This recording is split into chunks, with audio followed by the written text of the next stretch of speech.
राम राम भाई लोग। उस दिन भाई कुछ टेक्निकल प्रॉब्लम होने की वजह से लाइव बंद हो गया था, तो उसके आगे का पार्ट 2 है, आप लोग देख लीजिए। थोड़ा आगे 13 तक हो गया था, उसके आगे बता रहे हैं। जो भी बच्चे पहले का नहीं देखे हैं पहले जाके वो देखें और उसके बाद में इसको आके देखें। और अगर मतलब नहीं भी देख रहे हैं तो अगर इस पे आ गए हैं तो पहले यही देख लीजिए, ये भी समझ में आएगा। ठीक है, चलिए देखते हैं। फिर ये हो गया था, देखिए 2011 और 15 में आया हुआ है, हो चुका है। और ये वाला देखिए 2017 में आया हुआ है। तो ये कह रहा है किसी अवतल दर्पण द्वारा आभासी, सीधा तथा आवर्धित प्रतिबिंब बनता है जब वस्तु की स्थिति होती है। कहाँ होती है, पढ़ लीजिए एक बार आप लोग। किसी अवतल दर्पण द्वारा आभासी, सीधा तथा आवर्धित प्रतिबिंब बनता है जब वस्तु की स्थिति होती है।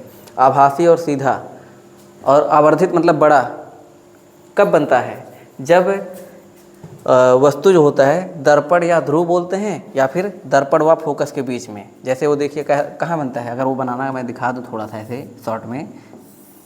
अगर यहाँ पे होता है फोकस, तो यहाँ पे अगर कोई वस्तु रखा हुआ है तो इसका प्रतिबिंब पीछे बनता है। तो कैसे, एक ऐसे जाता है और टकरा करके फोकस से ऐसे चला जाएगा, लेकिन पीछे बढ़ाएंगे दर्पण के पीछे तो ऐसे आगे चला जाएगा।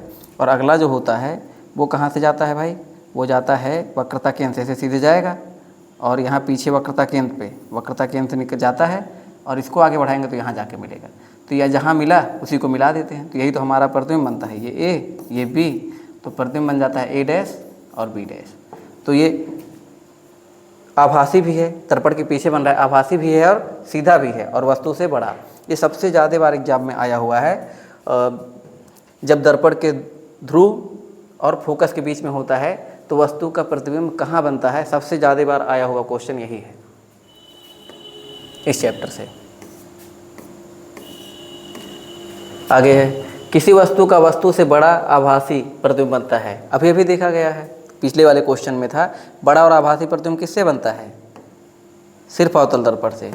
आभासी और सीधा और छोटा प्रतिबिंब उत्तल दर्पण, आभासी, सीधा और बड़ा प्रतिबिंब अवतल दर्पण। अवतल दर्पण कहाँ पे है, यहाँ पे है। अगर वस्तु से बड़ा कहा, आभासी भी है बड़ा भी है, तो सिर्फ अवतल दर्पण। और अगर कहा गया आभासी और क्या है, छोटा है, आभासी सीधा अगर आ रहा है, आभासी है, आभासी होता है तो सीधा होता ही है, लेकिन छोटा जब रहेगा, छोटा, आभासी सीधा छोटा, तो कौन सा दर्पण, उत्तल दर्पण। और आभासी सीधा बड़ा कह दिया तो अवतल दर्पण।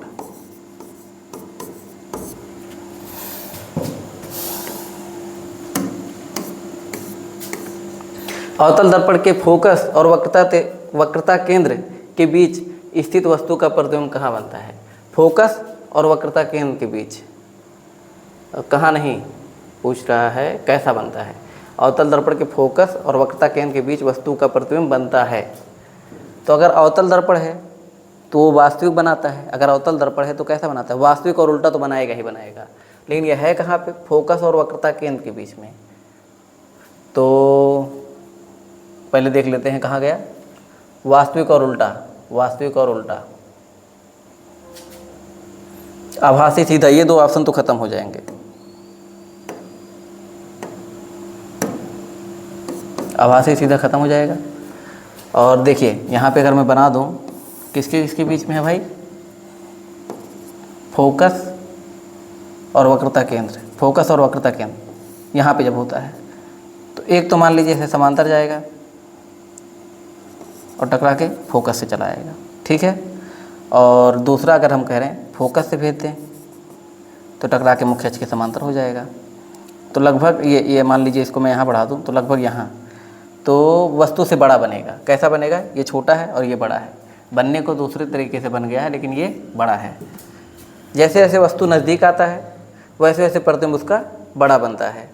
तो यहाँ पे तो अच्छे से नहीं बना, लेकिन यह है कि इसको जब सीधा लाते, सीधा ऐसे, तो ये वस्तु से बड़ा ही बनता, ठीक है। चलिए, यदि एक दर्पण के सामने किसी वस्तु को निकट रखने पर प्रतिबिंब सीधा बने किंतु दूर रखने पर उल्टा बने तो वह दर्पण होगा।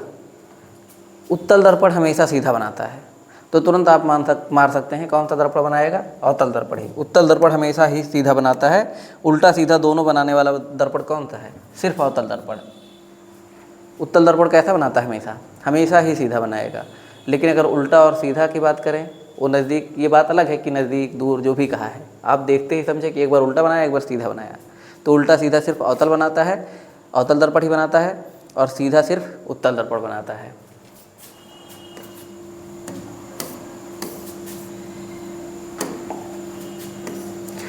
संयुग्मी फोकस संभव है केवल, तो संयुग्मी फोकस केवल संभव है अवतल दर्पण में, सिर्फ अवतल दर्पण में। दर्पण का सूत्र क्या होता है, दर्पण का सूत्र क्या होता है, देखिए और बताइए। 1/f बराबर 1/v प्लस 1/u, दर्पण सूत्र यही होता है। तो ये किस में दिख रहा है, ये सी वाले में दिख रहा है।